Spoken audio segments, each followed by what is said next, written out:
제사상 앞 경희는 떨리는 손으로 그릇을 정리하고 있었습니다. 시어머니의 날카로운 잔소리가 이어졌고 손님들의 시선이 경희에게 꽂혔죠. 남편이 다가왔습니다. 이 여잔 말 좀 들어야 돼요. 상 차리는 것도 제멋대로야.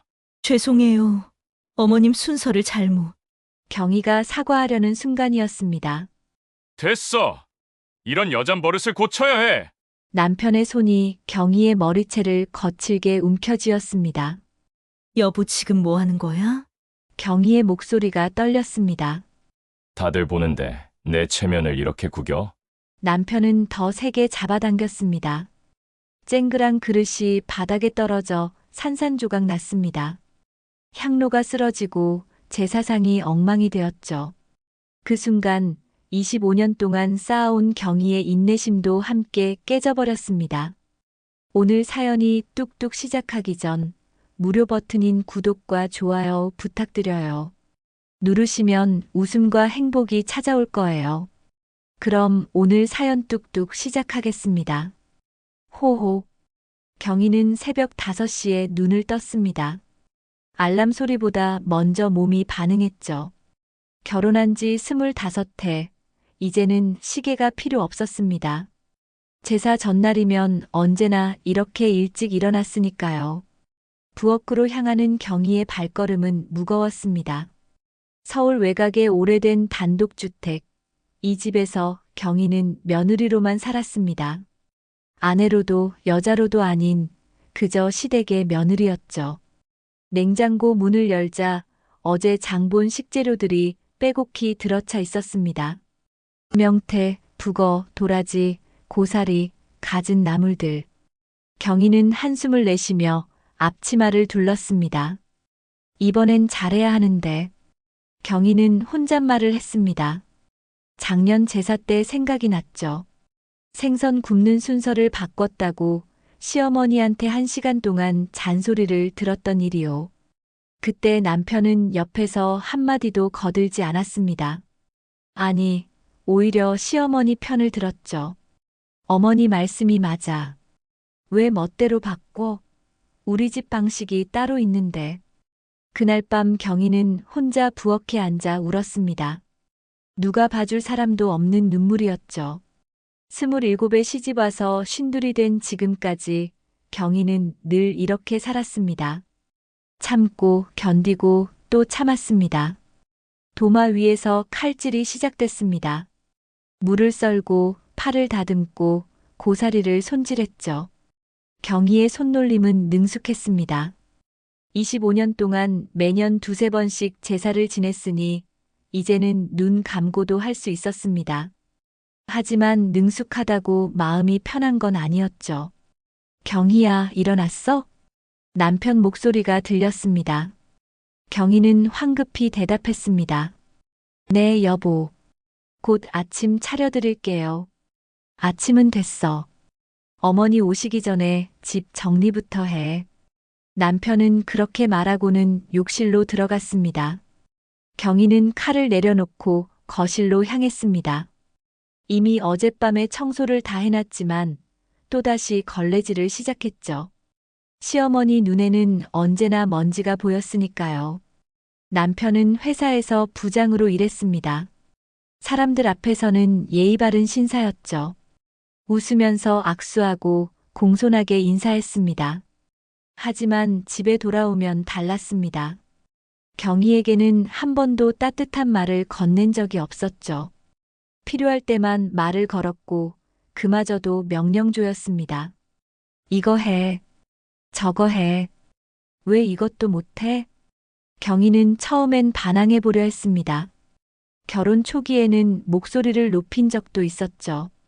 하지만 시어머니와 남편의 연합 공격 앞에서 경희는 무너졌습니다. 친정어머니는 시집살이가 원래 그런 거야.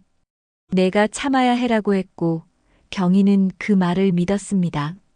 아니, 믿는 척했습니다. 오전 10시 시어머니가 도착했습니다. 현관문이 열리자마자 시어머니의 날카로운 목소리가 들렸습니다. 경희야, 제사 준비는 다 했어? 네, 어머님. 거의 다 준비했습니다. 거의가 뭐야? 다 해놨어야지. 경희는 고개를 숙였습니다. 시어머니는 부엌으로 들어와 이것저것 뒤지기 시작했죠. 냄비 뚜껑을 열어보고 냉장고를 확인하고 식재료를 하나하나 점검했습니다. 마치 감독관처럼요. 이 생선은 좀 작은 것 같은데 시장에서 제일 좋은 걸로 골랐어요, 어머님. 그래. 내 눈에는 영 시원찮아 보이는데. 경희는 아무 말도 하지 못했습니다. 뭐라 대꾸해봤자 더 큰 잔소리만 들을 뿐이었죠.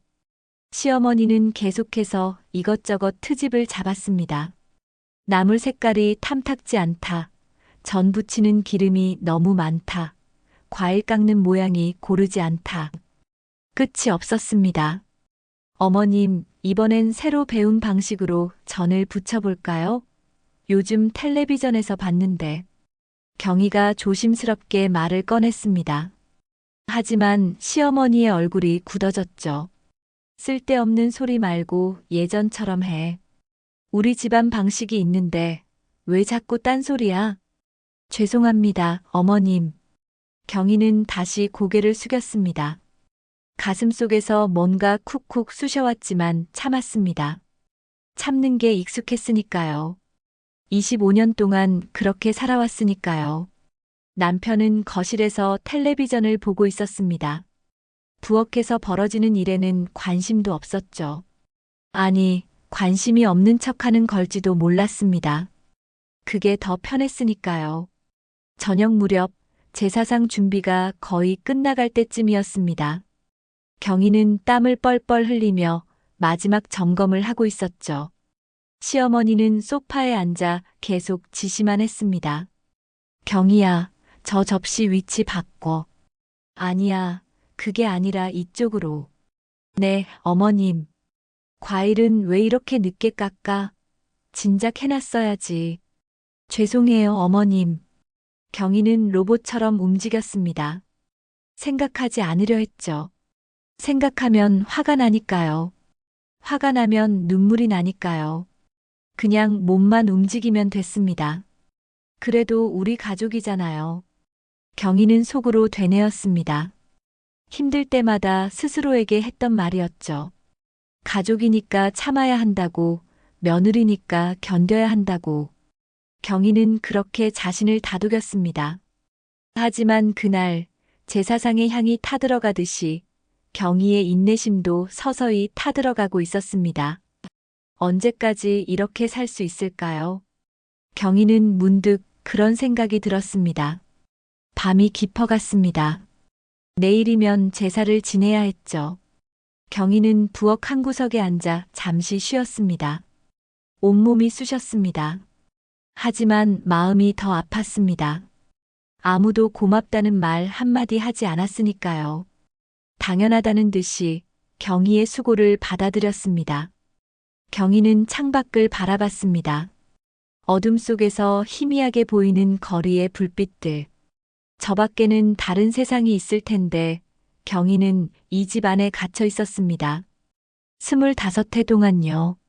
제사 당일 오후 집안은 사람들로 붐볐습니다. 시댁 친척들이 속속 도착했죠. 큰아버님, 작은아버님, 시누이 내외, 조카들까지. 경희는 현관과 부엌을 오가며 손님 맞이에 정신이 없었습니다. 형님, 어서 오세요. 아이고, 경희 씨 고생이 많네. 인사말은 그뿐이었습니다. 큰아버님은 곧바로 거실로 들어가 남편과 담소를 나눴죠. 경희는 다시 부엌으로 향했습니다. 손님들 차 준비를 해야 했으니까요. 경희야, 손님들 과일은 준비했어? 시어머니의 목소리가 날아왔습니다. 경희는 재빨리 대답했습니다. 네, 어머님. 지금 바로 내오겠습니다. 과일 접시를 들고 거실로 나가는 경희의 손은 미세하게 떨렸습니다. 피곤함 때문이었죠. 어젯밤 제대로 자지도 못했고 새벽부터 지금까지 쉬지 않고 일했으니까요. 하지만 손님들 앞에서는 웃어야 했습니다. 며느리의 의무였으니까요. 어머님, 과일 준비했어요. 그래, 여기나. 시어머니는 과일 접시를 받아들고는 이내 미간을 찌푸렸습니다. 이 사과는 왜 이렇게 크게 잘랐어? 먹기 불편하잖아. 죄송해요, 어머님. 다시 잘라올게요. 경희가 접시를 다시 들려는 순간 남편이 거실에서 목소리를 높였습니다. 그냥 놔둬. 먹으면 되지. 남편의 말투는 짜증이 섞여 있었습니다. 손님들 앞에서 창피를 당했다는 표정이었죠. 경희는 당황해서 그 자리에 서 있었습니다. 어떻게 해야 할지 몰랐습니다. 오후 6시 제사 시간이 다가왔습니다. 경희는 제사상을 최종 점검하고 있었습니다. 생선, 나물, 과일, 떡, 술. 모든 게 제자리에 있었죠. 경희는 안도의 한숨을 내쉬었습니다. 경희야, 이 생선 위치 바꿔야 할 것 같은데. 시어머니가 또 다가왔습니다. 경희는 조심스럽게 물었습니다. 어디로 옮길까요, 어머님? 왼쪽으로.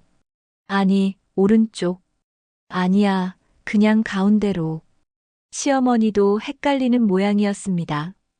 경희는 시키는 대로 접시를 이리저리 옮겼죠. 그러다가 실수가 일어났습니다. 접시를 옮기던 경희의 손이 옆에 있던 잔을 건드렸고 잔이 기울었습니다. 술이 조금 흘렀죠. 어머, 이 사람이 지금 뭐 하는 거야? 시어머니의 목소리가 날카로웠습니다.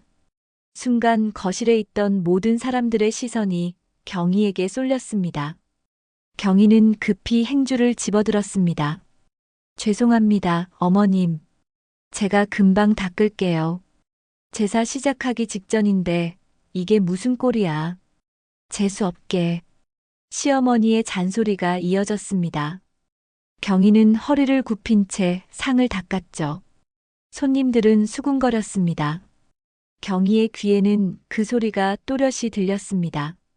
저 집 며느리 일 처리가 좀 그렇네. 맨날 제사 지내면서도 저러니. 경희의 얼굴이 화끈거렸습니다. 수치심이 밀려왔죠. 하지만 참았습니다. 항상 그랬던 것처럼요. 그때 남편이 다가왔습니다. 경희는 남편이 자신을 감싸줄 거라고 기대했습니다. 실수한 건 맞지만 일부러 그런 건 아니니까요. 하지만 남편의 입에서 나온 말은 달랐습니다. 이 여잔 말 좀 들어야 돼요. 상 차리는 것도 제멋대로야.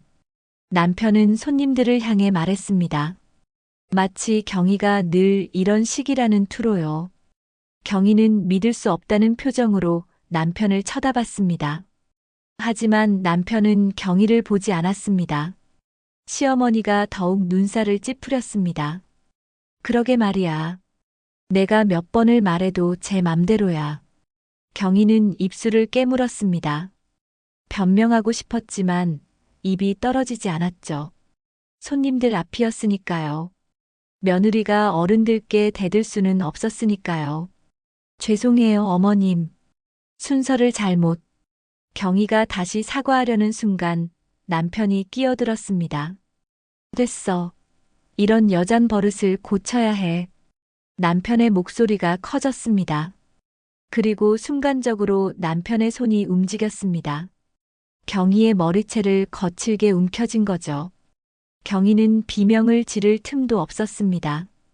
갑작스러운 통증에 몸이 굳었으니까요. 여보, 지금 뭐 하는 거야? 경희의 목소리는 떨렸습니다. 공포와 당혹감이 뒤섞여 있었죠. 하지만 남편은 손을 놓지 않았습니다. 오히려 더 세게 잡았습니다. 다들 보는데 내 체면을 이렇게 구겨. 남편의 얼굴이 일그러졌습니다. 화가 나 있었죠. 자신이 창피를 당했다고 생각했던 겁니다. 경희 때문에 자신의 위신이 깎였다고 여겼습니다. 경희는 남편의 손을 떼어내려 했습니다. 하지만 힘이 너무 셌죠. 경희의 머리가 뒤로 젖혀졌습니다. 그 순간 경희가 닦고 있던 제사상의 그릇이 바닥으로 떨어졌습니다. 쨍그랑. 그릇이 깨지는 소리가 집안에 울려 퍼졌습니다. 동시에 상위의 향이 쓰러졌죠. 촛불이 꺼질 뻔했습니다. 제사상이 엉망이 되었습니다. 손님들이 놀라서 일어났습니다. 시어머니는 입을 다물지 못했죠. 모두가 멈춰 섰습니다. 오직 경희와 남편만이 그 자리에서 대치하고 있었습니다. 남편이 손을 놓았습니다. 경희는 비틀거리며 뒤로 물러섰죠. 머리가 지끈거렸습니다. 뺨이 화끈거렸습니다. 하지만 무엇보다 가슴이 아팠습니다. 미안. 내가 너무 화가 나서. 남편이 중얼거렸습니다. 하지만 진심 어린 사과는 아니었죠. 그저 손님들 앞에서 자신의 행동을 변명하는 것뿐이었습니다. 경희는 아무 말도 하지 않았습니다. 할 수가 없었습니다. 목이 메었으니까요. 눈물이 쏟아질 것 같았지만 참았습니다. 손님들 앞에서 울 수는 없었으니까요. 제사나 지내자. 시어머니가 차갑게 말했습니다. 마치 아무 일도 없었던 것처럼요. 손님들도 자리에 앉았습니다. 경희는 깨진 그릇을 주우며 생각했습니다. 이 그릇처럼 내 마음도 깨졌구나. 그날 밤 경희는 부엌 바닥에 주저앉았습니다. 손님들은 모두 돌아갔고 남편은 방에서 자고 있었죠. 경희는 자신의 머리를 만져봤습니다. 아직도 얼얼했습니다. 그리고 경희의 오랜 인내심이 그 그릇처럼 산산조각 났습니다. 경희는 부엌 바닥에 앉아 한참을 그렇게 있었습니다. 시간이 얼마나 흘렀는지 몰랐죠. 다만 창밖이 점점 더 어두워지고 있다는 것만 알 수 있었습니다. 온 집안이 고요했습니다. 남편은 벌써 코를 골며 자고 있을 겁니다. 시어머니도 돌아가셨고 손님들도 다 떠났죠. 이제 경희만 남았습니다. 늘 그랬던 것처럼요. 경희는 천천히 일어났습니다. 무릎이 욱신거렸습니다. 오래 앉아 있어서였죠. 거울 앞으로 걸어갔습니다. 부엌 창문에 비친 자신의 모습을 보기 위해서였습니다. 거울 속 경희의 얼굴은 낯설었습니다. 오른쪽 뺨이 붉게 부어 있었죠. 머리카락은 헝클어져 있었고 묶었던 머리끈은 찢어져 있었습니다. 남편이 머리채를 잡아당길 때 끊어진 거였죠. 눈은 충혈되어 있었고 입술은 바짝 말라 있었습니다. 이게 나야? 경희는 거울 속 자신에게 물었습니다. 대답은 없었죠. 다만 거울 속의 여자도 같은 표정으로 경희를 바라보고 있었습니다. 지쳐 보이는 여자. 너무 오래 참아온 여자. 이제는 더 이상 참을 수 없는 여자. 경희는 주머니에서 휴대폰을 꺼냈습니다. 손이 떨렸습니다. 무엇을 해야 할지 명확히 알고 있었지만 그래도 두려웠습니다. 한 번도 해본 적 없는 일이었으니까요. 하지만 해야 했습니다. 이번이 마지막 기회라는 걸 알았으니까요. 카메라를 켰습니다. 화면에 경희의 얼굴이 떴죠. 경희는 심호흡을 하고 셔터를 눌렀습니다. 찰칵. 붉게 부은 뺨이 찍혔습니다. 다시 한번. 찰칵. 찢어진 머리끈이 찍혔습니다. 또 한 번. 찰칵. 충혈된 눈동자가 찍혔습니다. 이건 내 마지막 인내의 기록이야. 경희는 조용히 중얼거렸습니다. 사진을 확인했습니다. 선명했습니다. 너무나 명확하게 폭력의 흔적이 남아 있었죠. 이 사진만 봐도 무슨 일이 있었는지 알 수 있었습니다. 경희는 휴대폰을 들고 거실로 나갔습니다. 조심스럽게 소리가 나지 않게 걸었습니다. 남편이 깰까봐 두려웠죠. 아직은 아니었습니다. 아직은 들키면 안 됐습니다. 제사상이 있던 자리로 갔습니다. 아직 치우지 못한 흔적들이 남아 있었습니다. 깨진 그릇 조각들, 엎질러진 술, 쓰러진 향로. 경희는 이것들도 사진으로 찍었습니다. 하나하나 빠짐없이요. 그리고 중요한 게 하나 더 있었습니다. 오늘 낮에 있었던 일. 남편이 경희의 머리채를 잡았던 그 순간. 사실 경희는 그때 아무것도 하지 못했습니다. 너무 갑작스러웠고 충격적이었으니까요. 하지만 다행히, 아니 불행히도 조카 중 한 명이 그 장면을 찍고 있었습니다. 경희는 그 사실을 알고 있었습니다. 제사가 끝난 후 조카가 살짝 다가와 속삭였었죠. 고모, 저 영상 있어요. 고모부가 고모 머리 잡은 거요. 제가 실수로 찍었는데 보내드릴까요? 그때 경희는 멍하니 고개를 끄덕였습니다. 무슨 생각으로 그랬는지 스스로도 모르겠습니다. 본능이었을까요? 아니면 무의식 중에 이미 결심하고 있었던 걸까요? 휴대폰을 확인했습니다. 조카에게서 온 메시지가 있었습니다. 동영상 파일이 첨부되어 있었죠. 경희는 이어폰을 꽂고 재생 버튼을 눌렀습니다. 화면에서 오늘 낮의 장면이 펼쳐졌습니다. 제사상 앞에 서 있는 경희, 시어머니의 날카로운 목소리, 그리고 남편이 다가오는 모습, 남편의 손이 경희의 머리채를 움켜쥐는 순간, 경희가 비틀거리는 모습, 그릇이 깨지는 소리, 모두 담겨 있었습니다. 명확하게요. 경희는 영상을 멈췄습니다. 다시 볼 수 없었습니다. 너무 고통스러웠으니까요. 하지만 이 영상은 증거였습니다. 부인할 수 없는 증거였죠. 이제 준비됐어. 경희는 휴대폰을 꼭 쥐었습니다. 그리고 방으로 돌아갔습니다. 남편은 여전히 코를 골며 자고 있었죠. 평화로운 얼굴이었습니다. 아무 일도 없었던 것처럼요. 경희를 때린 것도 모욕한 것도 까맣게 잊은 듯한 표정이었습니다. 경희는 옷장을 열었습니다. 맨 아래 서랍을 꺼냈죠. 그 안에는 경희가 몰래 숨겨둔 것들이 있었습니다. 통장, 도장, 그리고 서류 하나. 이혼 서류였습니다. 사실 경희는 이 서류를 1년 전에 준비해뒀었습니다. 어느 날 우연히 인터넷에서 본 광고 때문이었죠. 힘든 결혼 생활, 혼자 고민하지 마세요. 경희는 그 광고를 보고 무료 상담을 신청했습니다. 변호사와 통화를 했고 조언을 들었죠. 일단 증거를 모으세요. 폭력의 흔적, 녹음 영상, 그리고 이혼 서류를 미리 준비해 두는 게 좋습니다. 경희는 그때 반신반의했습니다. 정말 이혼을 할 수 있을까? 25년을 함께 산 사람과 헤어질 수 있을까? 하지만 일단 서류는 받아뒀습니다. 언젠가 필요할지도 모른다는 생각에서였죠. 그리고 그 언젠가가 바로 오늘이었습니다. 경희는 서류를 펼쳤습니다. 빈칸이 많았죠. 이름, 주소, 이혼 사유. 경희는 펜을 들었습니다. 손이 떨렸지만 멈추지 않았습니다. 한 글자씩 천천히 썼습니다. 이름, 박경희. 주소, 서울시 은평구. 이혼 사유, 배우자의 지속적인 폭언 및 폭행. 다 쓰고 나니 손에 땀이 가득했습니다. 경희는 서류를 내려다봤습니다. 이게 끝의 시작이구나. 아니, 시작의 끝이구나. 새로운 시작의 끝이요.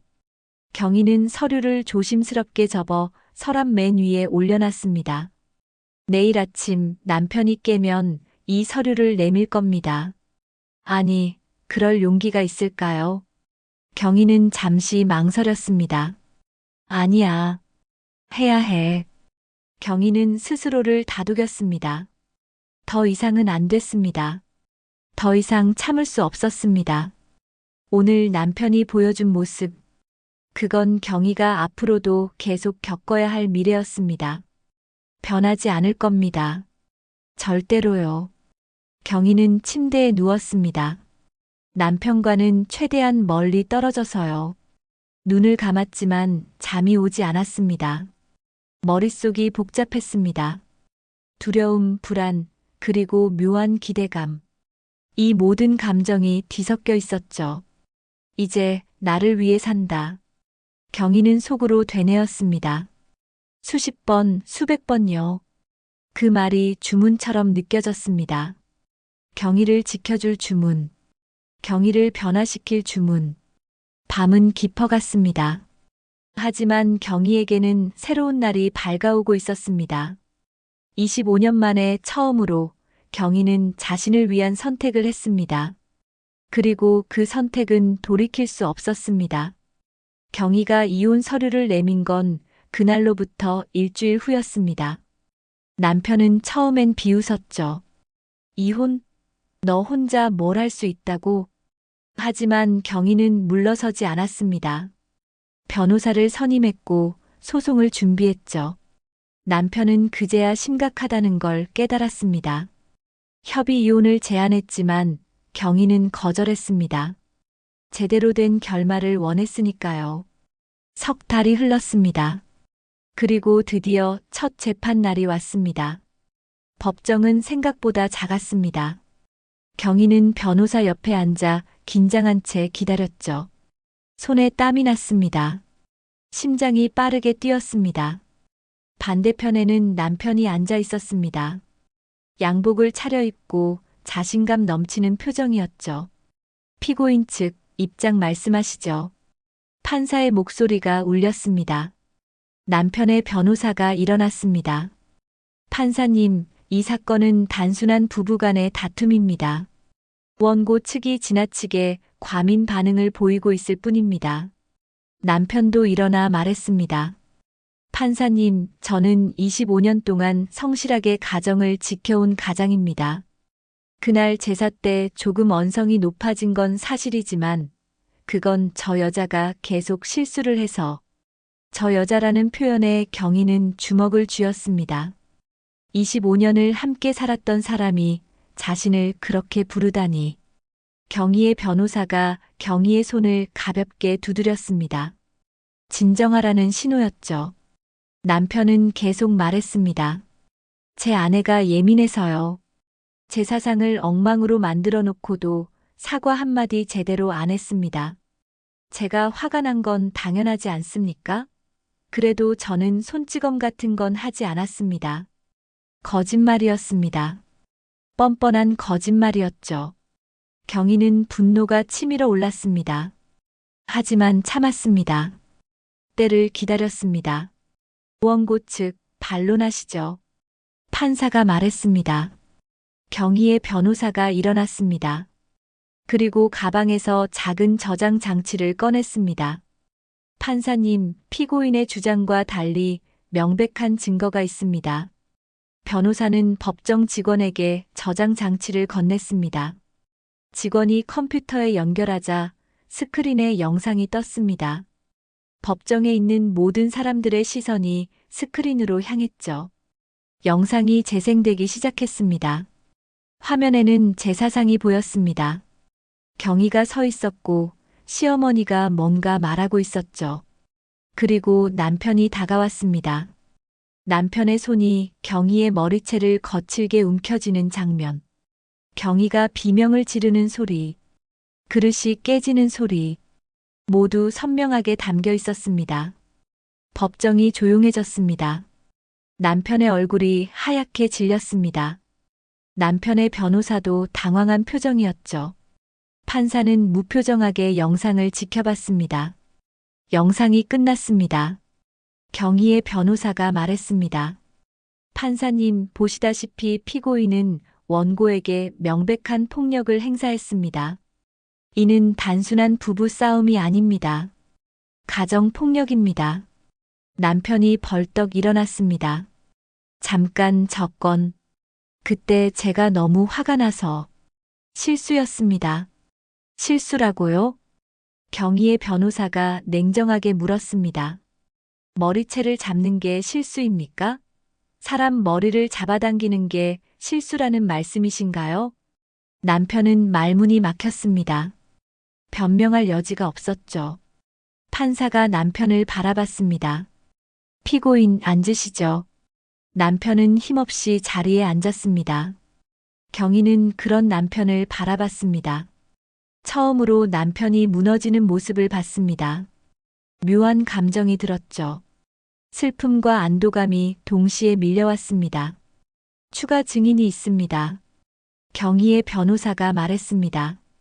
법정 문이 열리고 한 여성이 들어왔습니다. 30대 초반으로 보이는 여성이었죠.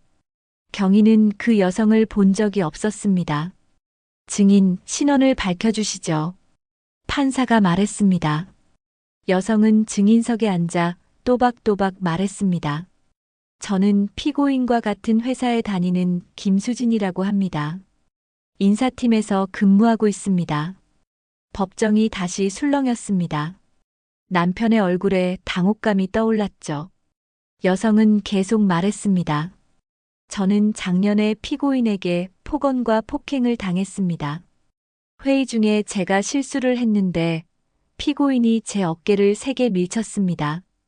저는 그 자리에서 넘어졌고요. 경희는 믿을 수 없다는 표정으로 여성을 바라봤습니다. 남편이 회사에서도 그랬다니. 경희는 전혀 몰랐습니다. 여성이 말을 이었습니다. 또 다른 여자 직원도 비슷한 일을 겪었습니다. 피고인은 평소에도 여자 직원들에게 함부로 대했습니다.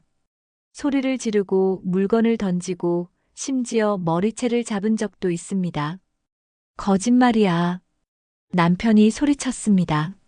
하지만 판사가 손을 들어 제지했습니다. 피고인 조용히 하시죠. 증인 계속 말씀하세요. 여성은 차분하게 말했습니다.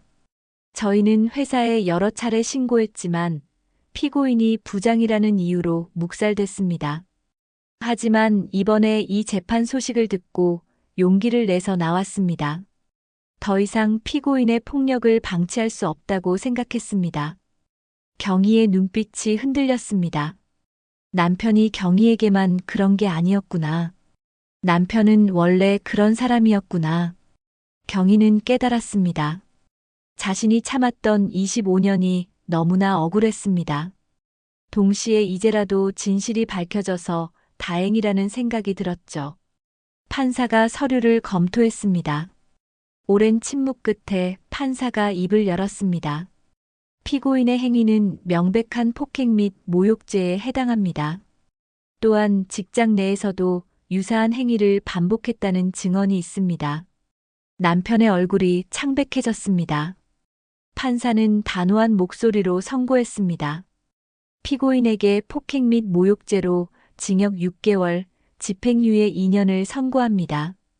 그리고 이혼 청구를 인정하며 위자료로 8천만 원을 원고에게 지급하도록 명합니다. 쾅!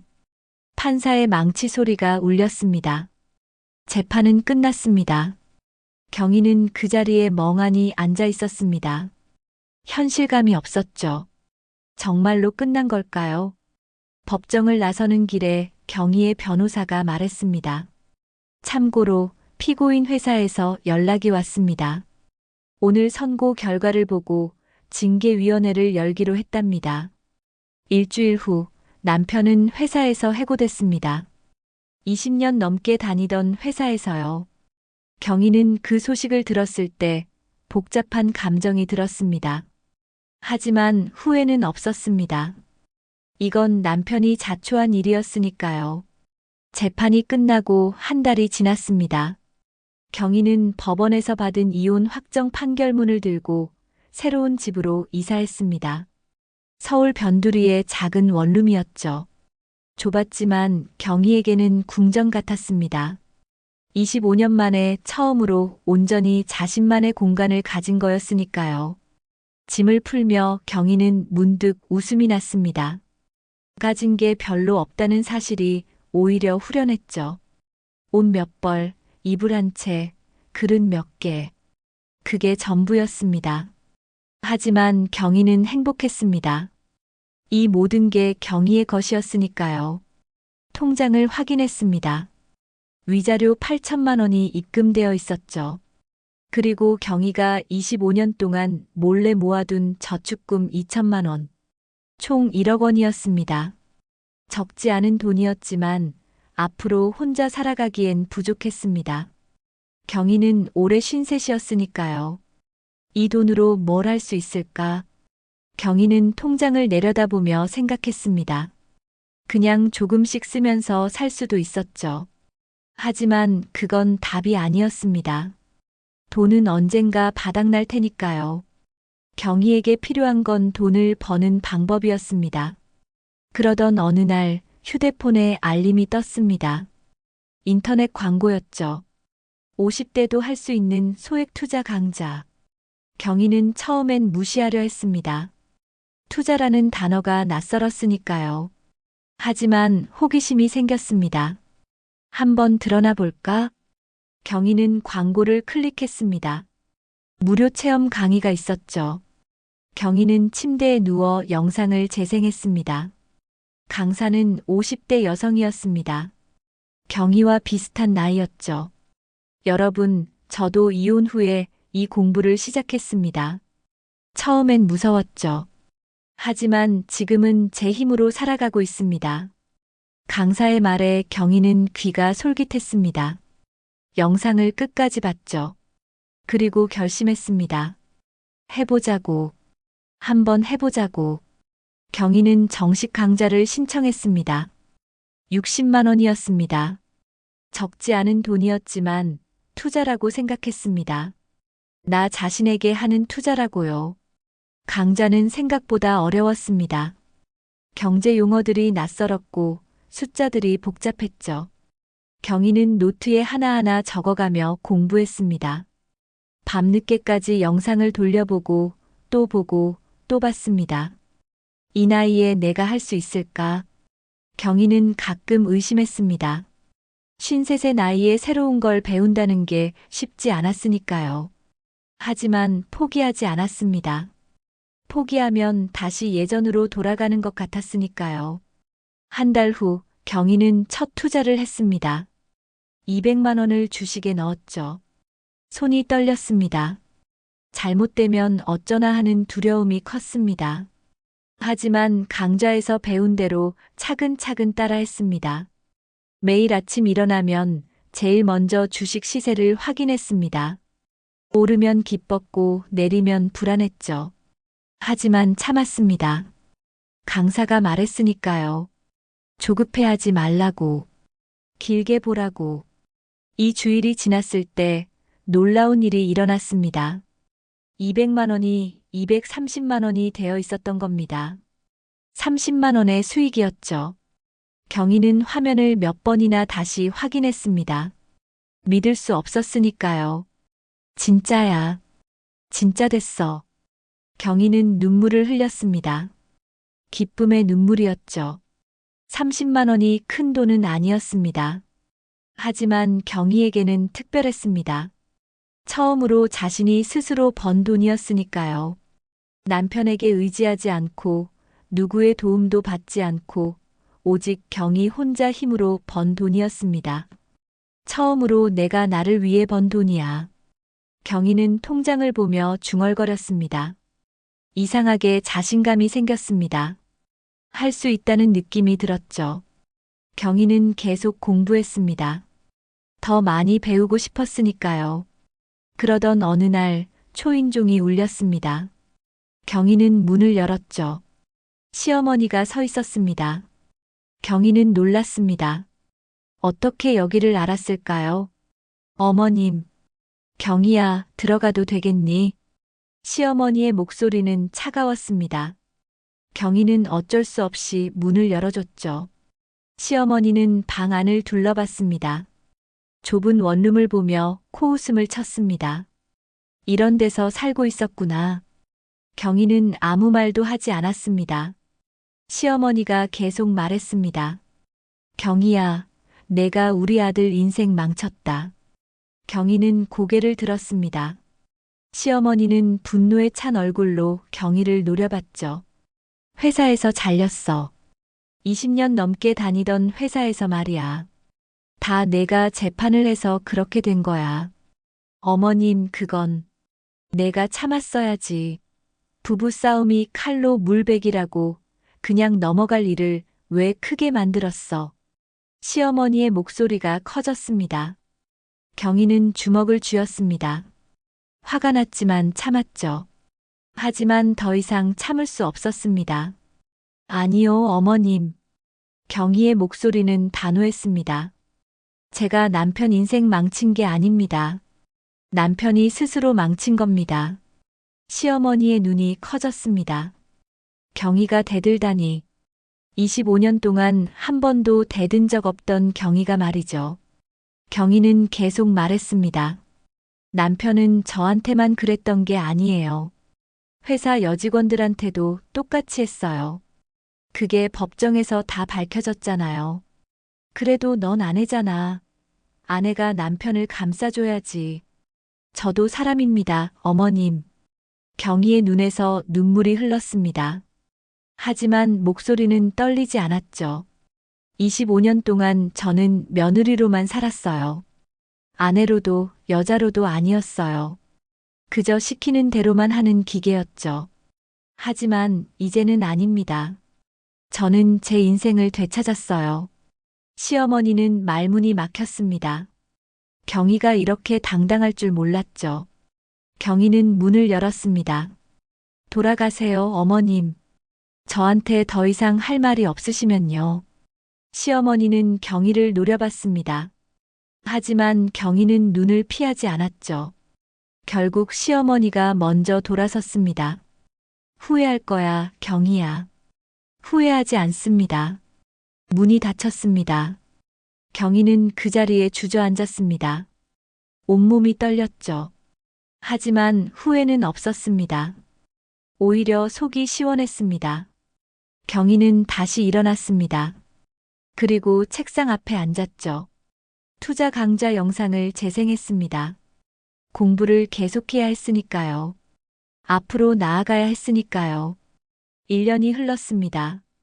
경희의 통장 잔고는 조금씩 늘어났죠. 처음 200만 원으로 시작한 투자가 지금은 3천만 원이 되어 있었습니다. 실수도 많이 했습니다. 손해를 본 적도 있었죠. 하지만 포기하지 않았습니다. 배운 대로 꾸준히 했고 경험이 쌓이면서 실력도 늘었습니다. 어느 날 경희는 부동산 앱을 둘러보고 있었습니다. 원룸에서 벗어나고 싶다는 생각이 들었죠. 좀 더 넓은 곳으로 이사 가고 싶었습니다. 그러다 눈에 띄는 매물이 하나 있었습니다. 서울 외곽의 오래된 빌라였죠. 2층짜리 작은 건물이었습니다. 가격은 2억 5천만 원. 전세가 1억이었으니 실제로는 5천만 원만 있으면 살 수 있었습니다. 전세 끼고 사두면 오른다더라. 경희는 투자 강좌에서 들었던 말이 떠올랐습니다. 부동산도 투자의 일종이라고 했죠. 특히 서울 근교는 개발 가능성이 있다고 했습니다. 경희는 그 빌라를 보러 갔습니다. 빌라는 낡았습니다. 페인트가 벗겨져 있었고 계단은 삐걱거렸죠. 하지만 경희의 눈에는 달라 보였습니다. 가능성이 보였습니다. 조금만 손보면 괜찮을 것 같았죠. 이거 사겠습니다. 경희는 부동산 중개인에게 말했습니다. 중개인은 놀란 표정이었습니다. 사모님, 좀 더 생각해 보시지 그래요. 이 동네는 개발 계획도 없고. 괜찮아요. 살게요. 경희는 단호했습니다.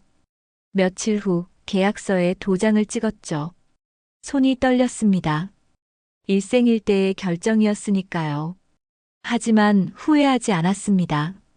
소식을 들은 사람들은 경희를 비웃었습니다. 원룸에 살던 이웃녀가 갑자기 주변 사람들에게 연락해서 빌라를 샀다고 자랑했죠. 오래전 친구들이 모임에서 수군거렸습니다. 경희가 빌라를 샀대. 그것도 저 낡은 동네에. 이웃녀가 뭘 안다고 투자를 해. 곧 망할 거야. 위자료 받은 돈 날리는 거 아니야?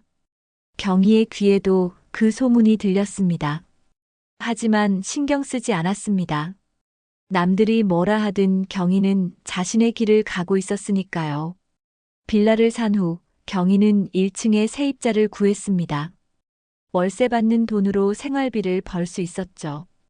2층은 경희가 살았습니다. 집주인이 된 기분은 신기했습니다. 경희는 매일 아침 일어나면 이게 꿈이 아닌지 확인했습니다. 그렇게 1년이 또 지났습니다. 어느 날 경희의 우편함에 공문서가 도착했습니다. 구청에서 보낸 편지였죠. 경희는 두근거리는 마음으로 봉투를 뜯었습니다. 재개발 지역 지정 안내. 경희의 눈이 커졌습니다. 빌라가 있는 이 동네가 재개발 지역으로 지정됐다는 내용이었죠. 경희는 믿을 수 없었습니다. 정말로요. 손이 떨려서 편지를 제대로 잡을 수도 없었습니다. 진짜야. 진짜 됐어. 경희는 소파에 주저앉았습니다.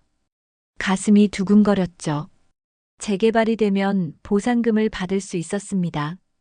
빌라의 가치가 올라간다는 뜻이었죠. 1년 후 재개발이 확정되었습니다. 경희는 보상금 협의를 했습니다. 최종 보상금은 4억 원이었습니다. 경희가 투자한 돈은 5천만 원이었는데 3년 만에 8배가 된 겁니다. 4억 원을 받은 경희는 한동안 멍하니 있었습니다. 현실감이 없었죠.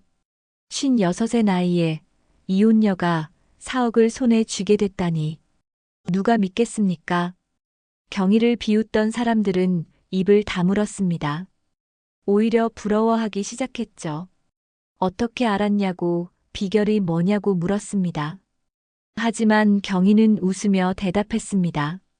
그냥 운이 좋았어요. 물론 운만은 아니었습니다. 경희가 공부하고 용기 내고 결정한 결과였죠. 경희는 4억 원으로 무엇을 할지 고민했습니다. 그냥 안전하게 은행에 넣어둘 수도 있었습니다. 하지만 경희는 달랐습니다. 더 크게 키우고 싶었죠.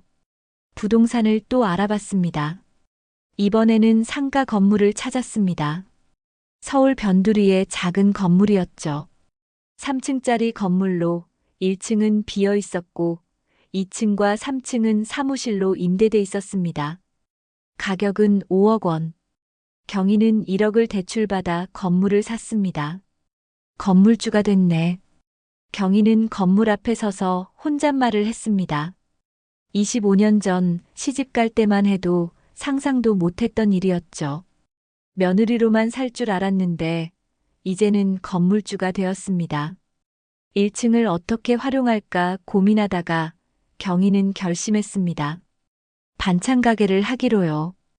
25년 동안 제사상을 차리며 익힌 솜씨가 있었으니까요. 경희는 가게를 꾸몄습니다. 간판을 달았죠. 경희 밥상. 이름도 경희가 직접 지었습니다. 경희의 밥상. 이제는 남을 위한 상이 아니라 경희 자신을 위한 상이었습니다. 가게를 연 첫날 손님이 몇 명 왔습니다. 경희는 정성스럽게 반찬을 담아줬죠. 시금치나물, 멸치볶음, 김치, 장조림. 모두 경희가 직접 만든 것들이었습니다. 한 손님이 물었습니다. 사장님, 반찬이 참 정갈하네요. 어디서 배우셨어요? 경희는 잠시 생각했습니다. 그리고 환하게 웃으며 대답했습니다. 예, 제사상 차리던 손이 아직 살아있어서요. 손님은 의아한 표정을 지었지만 경희는 계속 웃었습니다. 그 웃음에는 더 이상 눈물이 없었습니다. 슬픔도 분노도 억울함도 없었죠. 오직 자부심만 있었습니다. 가게는 조금씩 소문이 났습니다. 맛있다는 후기가 올라왔고 단골들이 생기기 시작했습니다. 경희는 매일 아침 일찍 일어나 반찬을 만들었죠. 힘들었지만 행복했습니다. 내가 선택한 일이었으니까요. 어느 날 계산대에 앉아있던 경희는 문득 과거를 떠올렸습니다. 시댁 제사를 지내던 날, 남편이 머리채를 잡았던 그날, 법정에서 이혼 판결을 받았던 그날, 그 모든 날들이 경희를 여기까지 데려왔습니다. 고통스러웠지만 그 고통이 경희를 성장시켰습니다. 이제 경희는 달랐습니다. 누구에게도 의지하지 않는 스스로 서 있는 사람이었죠. 사장님, 이거 포장해 주세요. 손님의 목소리에 경희는 정신을 차렸습니다. 웃으며 반찬을 포장했죠. 손님이 돈을 내고 나가는 모습을 보며 경희는 생각했습니다. 이제 나는 나를 위해 산다고. 매일매일 새롭게 산다고. 경희 밥상을 연 지 2년이 지났습니다. 가게는 제법 알려졌죠. 동네 주민들은 물론이고 멀리서 찾아오는 손님들도 있었습니다. 경희가 만드는 반찬에는 정성이 담겨 있었으니까요. 아침 5시에 일어나 재료를 손질하고 하나하나 정갈하게 만들었습니다. 오늘도 경희는 아침 일찍 가게 문을 열었습니다. 햇살이 유리창을 통해 들어왔죠. 경희는 카운터에서 장부를 정리하고 있었습니다. 이번 달 매출이 괜찮았습니다. 월세 수입과 가게 수익을 합치면 넉넉하게 살 수 있었죠. 사장님, 오늘도 김치 한 통이랑 장조림 주세요. 단골 손님이 들어왔습니다. 경희는 환하게 웃으며 반찬을 담아줬습니다. 네, 금방 포장해 드릴게요. 오늘 김치가 특히 잘 익었어요. 역시 사장님 김치가 최고예요. 저희 어머니가 매일 찾으신다니까요. 손님과 대화를 나누며 경희는 행복했습니다. 이렇게 누군가에게 인정받는다는 게 얼마나 소중한지 이제야 알았습니다. 25년 동안 시댁에서는 한 번도 고맙다는 말을 들어본 적이 없었으니까요. 오후 4시쯤이었습니다. 손님이 뜸한 시간이었죠. 경희는 카운터에 앉아 잠시 쉬고 있었습니다. 그때 가게 문 앞에 누군가 서 있는 게 보였습니다. 처음에는 손님인 줄 알았습니다. 하지만 들어오지 않고 그냥 서 있었죠. 경희는 고개를 들어 그쪽을 바라봤습니다. 그리고 깜짝 놀랐습니다. 남편이었습니다. 아니, 전 남편이었죠. 경희와 이혼한 지 3년이 지났습니다. 그동안 한 번도 마주친 적이 없었는데 오늘 갑자기 나타난 겁니다. 남편의 모습은 초라했습니다. 허름한 점퍼를 입고 머리는 헝클어져 있었죠. 얼굴에는 수염이 자라 있었고 눈가에는 다크서클이 짙었습니다. 3년 전 법정에서 봤던 양복 입은 당당한 모습과는 완전히 달랐습니다. 경희는 자리에서 일어났습니다. 가슴이 두근거렸죠. 두려움이 아니었습니다. 그저 놀라움이었습니다. 남편은 여전히 문 밖에 서 있었습니다. 들어올 용기가 없는 것 같았죠. 경희가 먼저 문을 열었습니다. 무슨 일이세요? 경희의 목소리는 차분했습니다. 떨리지 않았죠. 남편은 경희를 보며 입을 열었습니다. 경희야, 저를 그렇게 부를 자격 없어요. 무슨 일로 오셨는지만 말씀하세요. 경희는 단호했습니다. 남편은 입술을 깨물었습니다. 한참을 망설이다가 입을 열었죠. 나 좀 도와줘. 나 이제 아무것도 없어. 남편의 목소리는 떨렸습니다. 경희는 남편을 위아래로 훑어봤습니다. 정말로 아무것도 없어 보였죠. 예전의 부장님 위엄은 찾아볼 수 없었습니다. 무슨 일이 있었나요? 경희가 물었습니다. 남편은 한숨을 내쉬었죠. 회사에서 잘린 후로 일을 구하려고 했는데 아무도 안 뽑더라고. 나이도 많고 전과도 있고. 그러다 보니 돈도 다 떨어졌어. 지금은 고시원에서 살고 있어. 경희는 아무 말도 하지 않았습니다. 그저 듣고만 있었죠. 남편은 계속 말했습니다. 어머니도 나한테 등 돌렸어. 동생들도 연락을 안 받아. 나 정말 어디 갈 데가 없어. 남편의 눈에 눈물이 고였습니다. 하지만 경희는 동요하지 않았습니다. 예전 같았으면 마음이 약해졌을지도 모릅니다. 하지만 지금의 경희는 달랐습니다. 그래서 저한테 온 거예요? 경희야, 제발. 조금만 도와줘. 돈을 빌려달라는 게 아니야. 그냥 밥이라도 한 끼 먹을 수 있게 해줘. 남편은 애원하듯 말했습니다. 경희는 남편을 바라봤습니다. 잠시 침묵이 흘렀죠. 그리고 경희가 입을 열었습니다. 가게 문 닫을 시간이니까 안으로 들어오세요. 경희는 남편을 가게 안으로 들였습니다. 계산대를 닫고 문에 마감 표시를 걸었죠. 그리고 남편에게 의자를 권했습니다. 앉으세요. 남편은 조심스럽게 앉았습니다. 경희는 부엌으로 가서 밥과 반찬을 차려왔습니다. 따뜻한 밥, 김치, 된장찌개, 계란말이. 간단하지만 정성스러운 한 끼였죠. 드세요. 경희가 말했습니다. 남편은 숟가락을 들었습니다.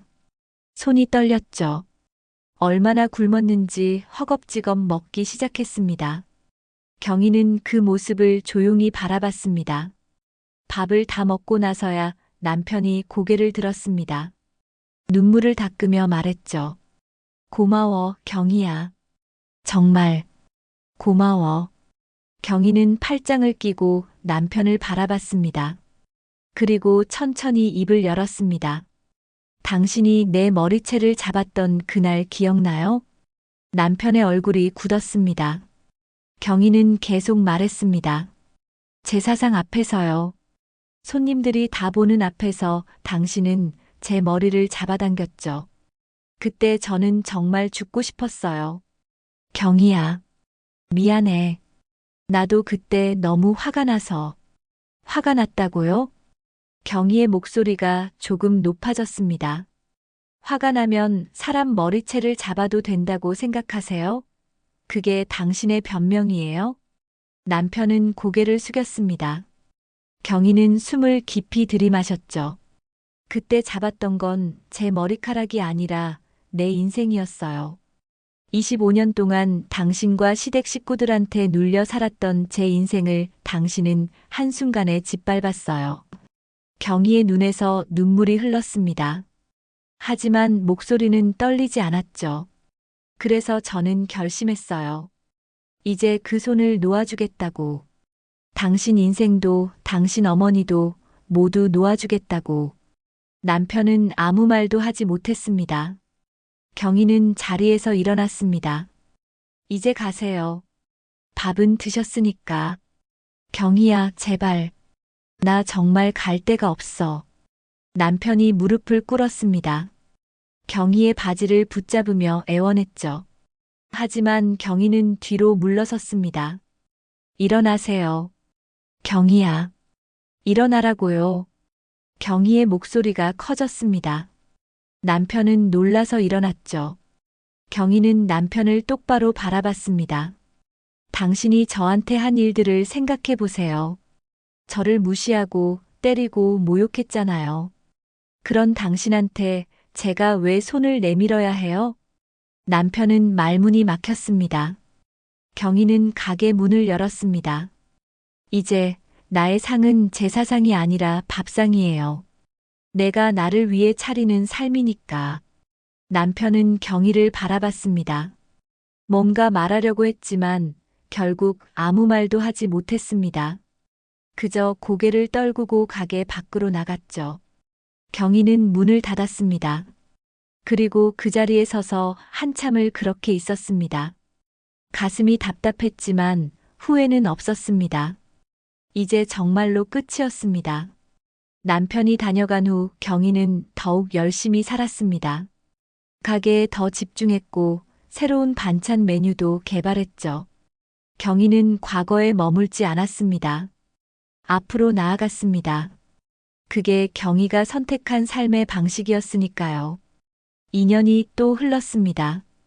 어느덧 경희는 예순이 되었습니다. 하지만 마음은 더 젊어졌죠. 매일 아침 일어날 때마다 감사했습니다. 오늘도 내 힘으로 살아갈 수 있다는 것에 대해서요. 어느 날 단골 손님 한 분이 가게에 들어왔습니다. 젊은 여성이었죠. 20대 후반쯤 되어 보였습니다. 사장님, 오늘도 김치랑 된장 주세요. 저희 어머니가 사장님 반찬만 드시려고 해요.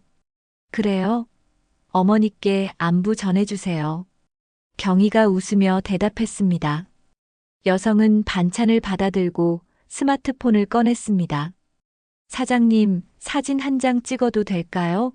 제가 먹방 유튜버거든요. 사장님 가게 소개하고 싶어요. 네, 그러세요. 경희는 허락했습니다. 여성은 가게 안을 촬영하고 반찬들도 찍었죠. 그리고 며칠 후 그 영상이 인터넷에 올라왔습니다. 숨은 맛집 발견. 할머니의 정성이 담긴 경희 밥상. 제목이 그렇게 붙어 있었습니다. 경희는 할머니라는 표현에 살짝 웃었지만 영상을 끝까지 봤죠. 댓글이 수백 개 달려 있었습니다. 여기 진짜 맛있어요. 저도 단골이에요. 사장님 손맛이 예술이에요. 이런 가게는 오래오래 남아야 해요. 경희는 뿌듯했습니다. 사람들이 경희의 음식을 인정해 주다니. 25년 동안 시댁에서는 한 번도 받아본 적 없던 칭찬이었습니다. 영상이 퍼지면서 가게는 더욱 바빠졌습니다. 멀리서 찾아오는 손님들이 늘었죠. 경희는 바쁜 와중에도 행복했습니다. 힘들었지만 보람이 있었으니까요. 어느 주말 오후였습니다. 경희는 가게 벽에 작은 액자를 걸었습니다. 직접 쓴 글귀였죠. 붓펜으로 정성스럽게 쓴 문장이었습니다. 누군가 나를 짓눌렀던 날 나는 밥을 지었다. 그게 내 인생의 첫 반찬이었다.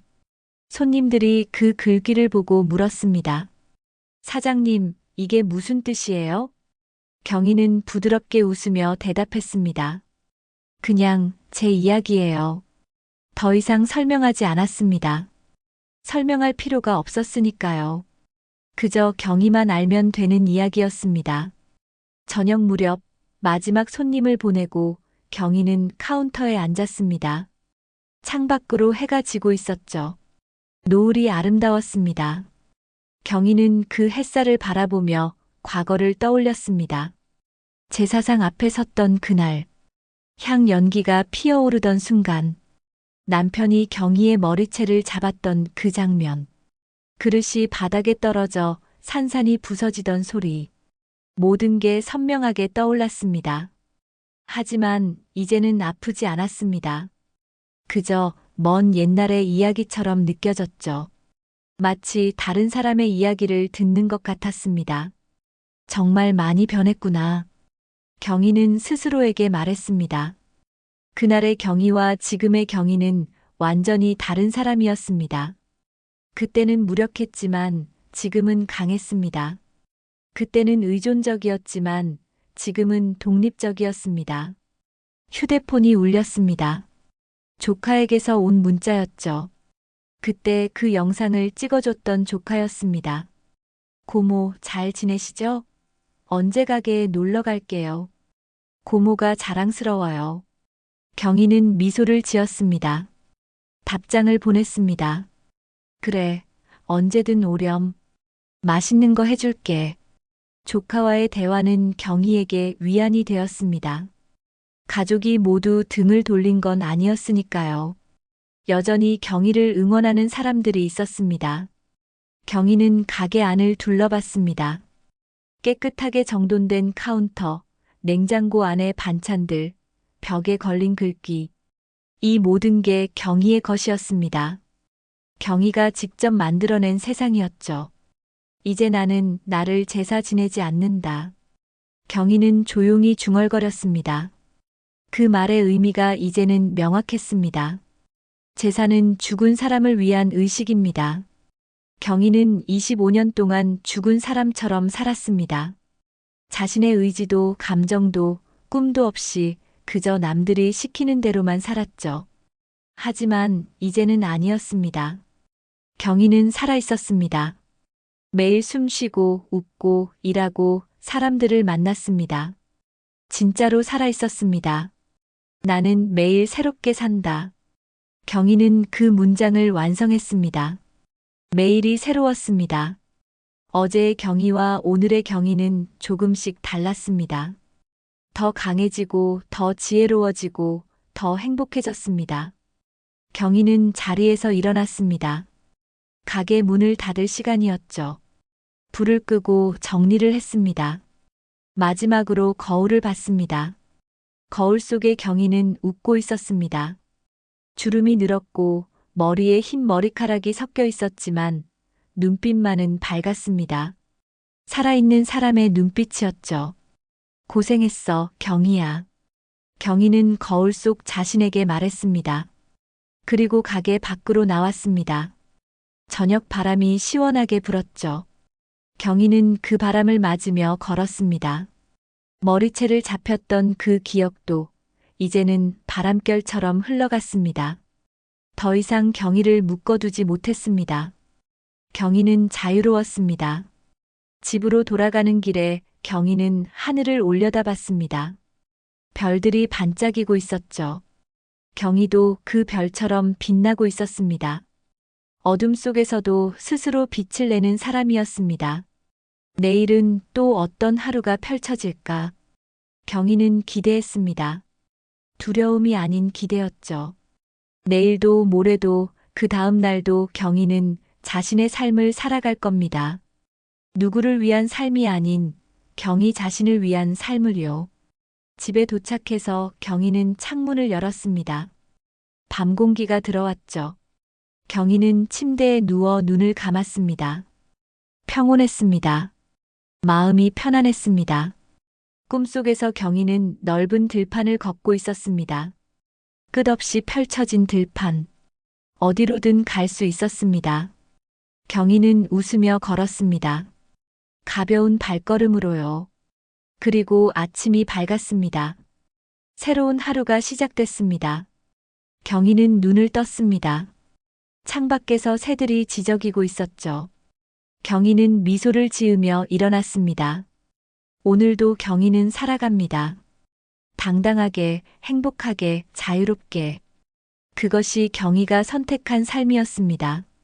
그리고 그 선택은 옳았습니다. 오늘 사연도 재밌으셨을까요? 가시기 전에 구독과 좋아요 한번 부탁드리겠습니다. 늘 행복하고 건강하시길 바라겠습니다. 다음 영상 때 뵙겠습니다. 호호호.